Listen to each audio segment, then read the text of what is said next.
రాష్ట్ర వ్యాప్తంగా మళ్ళీ అడపాదడపా వర్షాలు కురుస్తున్నాయి. అయితే నవంబర్ మాసంలోకి ఎంటర్ అయిపోయాము. కానీ వర్షాలు మళ్ళీ ఎందుకు కురుస్తున్నాయి? ఉదయం నుంచి సాయంత్రం వరకు కూడా విపరీతమైనటువంటి ఎండ వాతావరణం ఉంటుంది. ఈ భిన్న వాతావరణ పరిస్థితులకు గల కారణం ఏంటి? రానున్న రోజుల్లో వాతావరణ పరిస్థితులు ఏ విధంగా ఉండబోతున్నాయి ఏంటి అనేది కూడా తెలుసుకుందాము. మనతో పాటు వాతావరణ శాఖ అధికారి శ్రీనివాస్ గారు ఉన్నారు. మిగతా విషయాలను ఆయన మాటల్లోనే అడిగి తెలుసుకుందాము. నిన్న తెలంగాణ రాష్ట్ర వ్యాప్తంగా చూసుకుంటే పలు జిల్లాలలో మనకి మోస్తరు వర్షపాతం నమోదయ్యింది.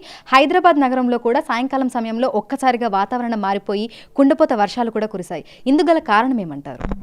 మనకి అక్టోబర్ 16వ తేదీ నాటికి మనకి నైరుతి ఋతుపవనాల తిరోగమనం పూర్తయిపోయింది. ఈశాన్య ఋతుపవనాలు ప్రవేశిస్తాయి. ఈశాన్య ఋతుపవనాల్లో మెయిన్గా మనకి తమిళనాడులో వర్షాలు పడతాయి. అలాగే ఈ అక్టోబర్, నవంబర్, డిసెంబర్ మాసాలు మనకి సైక్లోన్ సీజన్ మనకి ఏప్రిల్ అండ్ మే, అలాగే అక్టోబర్, నవంబర్, డిసెంబర్. ఈ సమయంలో మనకి బంగాళాఖాతంలో ఏర్పడిన అల్పపీడనాలు తుఫాన్లుగా మారడానికి అనుకూల వాతావరణం ఉంటుంది. సో జనరల్గా మనకి అక్టోబర్, నవంబర్ మాసాల్లో 1-2 తుఫాన్లు రావడం అనేది సాధారణం. సో అట్లాగే మనకి మొన్న ఈ మెంతా తుఫాను రావడం జరిగింది. ఈ మెంతా తుఫాను వల్ల మళ్ళీ మనకి అక్టోబర్ 16కి మనకి ఋతుపవనాలు వెళ్ళిపోయినప్పటికీ ఆ తర్వాతే వెంటనే ఒక లో ప్రెషర్ ఏర్పడింది. అదైతే పెద్దగా బలపడలేదు. దానివల్ల కానీ 3-4 రోజులు మనకి క్లౌడీనెస్, వర్షాలు పడటం జరిగింది. వెంటనే మళ్ళీ ఈ మెంతా తుఫాన్ అనేది రావడం, దీని ద్వారా మళ్ళీ మరొక వారం రోజుల వరకు మనకి ఈ rains, heavy rains, extremely heavy rains, ఇట్లా మనకి టోటల్గా అక్టోబర్ నెలంతా కూడా ఈ రెయినీ డేస్ కంటిన్యూ అయిపోయాయి. దీనికి తోడు మనం ఇప్పుడు ప్రత్యేకంగా ఈ ఏడు చూస్తున్నది ఏంటంటే టెంపరేచర్ల పెరుగుదల అనేది సాధారణం కంటే ఎక్కువ ఉంటుంది. నార్మల్గా మనకి ఇప్పుడు వింటర్ సీజన్లో ఉండాల్సిన టెంపరేచర్ల కంటే ఇప్పుడు గరిష్ట ఉష్ణోగ్రతలు మ్యాక్సిమం టెంపరేచర్లు చూసుకున్నట్టయితే 2-4 డిగ్రీల వరకు ఎక్కువ ఉన్నాయి. అలాగే మినిమం టెంపరేచర్లు చూసుకుంటే 1-5 డిగ్రీల వరకు వివిధ ప్రాంతాల్లో ఎక్కువ నడుస్తున్నాయి. ఇట్లా టెంపరేచర్లు ఎక్కువ ఉండటం వల్ల మనకి మాయిశ్చర్ సప్లై అనేది కంటిన్యూస్గా ఏదో ఒకటి సిస్టమ్ మనకి ఉండటం వల్ల ఇటు అరేబియన్ సీ నుంచి ప్రస్తుతం మనకి వెట్ ఫ్లో అనేది వస్తుంది. అంటే తేమ గాలులు అనేవి చేరుకుంటున్నాయి. దానికి తోడు టెంపరేచర్లు మన దగ్గర ఉండవలసిన దానికంటే ఎక్కువ 30-34 డిగ్రీల వరకు టెంపరేచర్లు ఉండటం వల్ల నిన్న సాయంత్రం కూడా చూసాం మనం సిటీలో ఉన్నట్టుండి పెద్దగా ఒక గంటన్నర సేపు క్యూములోనింబస్ మేఘాల వల్ల వర్షం పడటం. క్యూములోనింబస్ మేఘాల వల్ల నవంబర్లో వర్షం పడటం అనేది అసాధారణం. కొంచెం అలాగే అసాధారణ విషయాలు వస్తున్నాయి. వీటికి మనం ముందుగా ప్రిడిక్ట్ చేయడానికి అవకాశం ఉండదు. ఎందుకంటే ఇప్పుడు మనకి దగ్గరలో సినాప్టిక్ సిస్టమ్స్ ఏమీ లేవు. గ్రాడ్యువల్గా మనకి నైట్ టైంలో క్లౌడీనెస్ తగ్గిపోయి ఈ మినిమం టెంపరేచర్స్ అనేవి ఫాల్ అయ్యి మనకి శీతాకాలం ప్రవేశించాలి. కానీ ఇటువంటి పరిస్థితుల వల్ల మనకి ఇంకా క్లౌడీనెస్, అట్లాగే ఈ రెయిన్స్ అనేవి కంటిన్యూ అవుతున్నాయి. అయితే ఉపరితల చక్రవాత ఆవర్తనం పరిస్థితి ప్రస్తుతం ఏ విధంగా ఉంది? అల్పపీడనాలు ఏమైనా ఏర్పడడం జరిగిందా? మనకి ఈ బంగాళాఖాతంలో ఒక అల్పపీడనం ముందుగానే మనం అది ముందు నుంచి చెప్తున్నాము, అది మన వైపు ప్రయాణించే అవకాశం లేదు, ఇటు బంగ్లాదేశ్ వైపు వెళ్ళిపోతుందని. సో అది బంగ్లాదేశ్ వైపు ఆల్మోస్ట్ బంగ్లాదేశ్ కోస్ట్ దగ్గరలో ఉంది. దానివల్ల మనకి పెద్దగా ఏమీ రెయిన్స్ పడే అవకాశం లేదు. అయితే మనకి నిన్న మన అడ్జసెంట్గా ఉన్నటువంటి ఈ విదర్భ, మరాఠ్వాడ ప్రాంతంలో ఒక ఉపరితల చక్రవాత ఆవర్తనం అనేది వచ్చింది. అది కూడా ఈరోజు మార్నింగ్కి బలహీనం అయిపోయింది.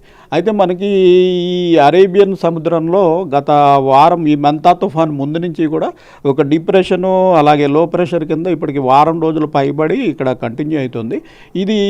ఇది కూడా ఈరోజు కొంచెం మనకి ఈ మా అహ్మదాబాదు, ఈ గుజరాత్ ప్రాంతంలోకి వెళ్ళి బలహీనపడింది. అయితే దీని ప్రభావం వల్ల కొంచెం మనకి ఈ తేమగాలు అనేవి ఇంకా తెలంగాణ వైపు వస్తున్నందువల్ల మనకి ఇంకా నైట్ క్లౌడీనెస్ అనేది పోలేదు. నైట్ క్లౌడీనెస్ పోయి మనకి ఆకాశం స్కై క్లియర్ అయిపోతే మనకి నైట్ టెంపరేచర్స్ ఫాల్ అవుతాయి. అయితే గత ఏడాదితో పోలిస్తే ఈసారి ఎండల తీవ్రత అనేది ఈ టైంలో ఎక్కువగా ఉందని చెప్తున్నారు. అంటే 2-4 డిగ్రీల వరకు కూడా గరిష్ట ఉష్ణోగ్రతలు అనేవి అధికంగా నమోదవుతున్నాయి. ఎందుకు అంటారు? మనకి ఈ గ్లోబల్ వార్మింగ్ వల్ల కొన్ని విచిత్రమైన మార్పులు మనం అంటే గ్రాడ్యువల్ టెంపరేచర్స్ పెరిగి ప్రతి సీజన్లోనూ వేడిమి గల రోజులు ఎక్కువ పెరిగిపోవడం అనేది మనం చూస్తున్నాము. అయితే ఈ సీజన్లో ప్రస్ఫుటంగా అందులోని ఈసారి ఏమైందంటే మనకి మే నెలలో చల్లటి వాతావరణం, మే నెలలో 25 ఇయర్స్లో లోయెస్ట్ మ్యాక్సిమం టెంపరేచర్స్ మనకు వచ్చాయి. దానివల్ల మనకి తర్వాత జూన్ జూలైలో వర్షపాతం కూడా తగ్గిపోయింది.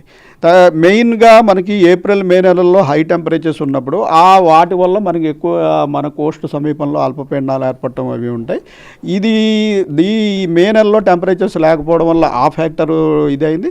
తర్వాత మనకి మాన్సూన్ సీజన్లో కూడా గత మాన్సూన్ సీజన్ బట్టి కంట ఈసారి మాన్సూన్ సీజన్లో టెంపరేచర్స్ పెరుగుదల అనేది ఎక్కువ ఉండటం వల్ల ఈ మాయిశ్చర్ లభ్యత ఎక్కువ ఉండటం వల్ల ఎక్కువ రోజులు మనం సినాప్టిక్ ఫీచర్ లేకపోయినా ఈవినింగ్ టైము క్యుములోనింబస్ మేఘాల వల్ల ఎక్కువ వర్షపాతం చూసాం. అలాగే ఇప్పుడు మనకి నవంబర్ నెలలో కూడా నిన్న కూడా మనం క్యుములోనింబస్ మేఘాలు సిటీలో కూడా ఉరుములు మెరుపులతో కూడిన జల్లులు చూసాం. వీటన్నిటికీ ఏంటంటే టెంపరేచర్లు అనేటివి ప్రతి సీజన్లోనూ కూడా గత సాధారణ టెంపరేచర్ల కంటే 2 నుంచి 3 డిగ్రీలు అట్లా ఎక్కువ ఉంటున్నాయి. ఎక్కువ ఉన్నప్పుడు డెఫినెట్గా అవి ఈ వేడిమితో కూడిన మేఘాలకి అవకాశం కల్పిస్తాయి. వీటిని ముందుగా ఫోర్కాస్ట్ చేయడానికి అవకాశం ఉండదు. జస్ట్ 3-4 గంటల ముందే అటువంటి అవకాశం ఉందని తెలుస్తుంది. సో ప్రస్తుతం జరుగుతున్న పరిణామం ఇదేనండి. సో ఈ ఏడాది చూసుకుంటే ప్రతి సీజన్ కూడా ఎక్స్ట్రీమ్గానే ఉంది. విపరీతమైనటువంటి ఎండలు, విపరీతమైనటువంటి వానలు. మరి చలికాలం ఏ విధంగా ఉండబోతోంది? చలికాలం జనరల్గా ఇప్పుడు మనకి వేడిమి గల రోజులే అన్ని రోజుల్లోనూ అన్ని సీజన్లోనూ పెరుగుతున్నాయి కదా. చలికాలం కూడా పెద్ద తీవ్రంగా ఉండదని భావిస్తున్నాం. మనకి కోల్డ్ వేవ్స్ అనేవి గ్రాడ్యువల్గా తగ్గిపోతున్నాయి.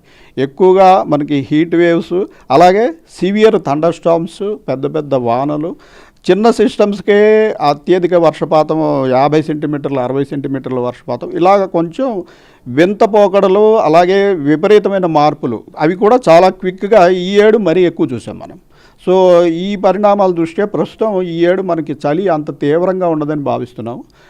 మనకి ఇంచుమించుగా నార్మల్ రేంజ్లో కంటే దానికంటే కొద్దిగా తక్కువగా తప్పించి విపరీతమైన హీట్ వేవ్స్, అత్యధిక చలి ఉంటుందని ప్రస్తుతం భావించడం లేదు. సో ప్రస్తుతం చూస్తే తెలంగాణ రాష్ట్ర వ్యాప్తంగా కూడా భిన్న వాతావరణ పరిస్థితులు అయితే కనిపిస్తున్నాయి. గత ఏడాదితో పోలిస్తే ఈ ఏడాది వాతావరణంలో అనేక మార్పులు వచ్చాయి. ప్రతి సీజన్లో కూడా ఎండల తీవ్రత అనేది అధికంగా ఉంటుంది.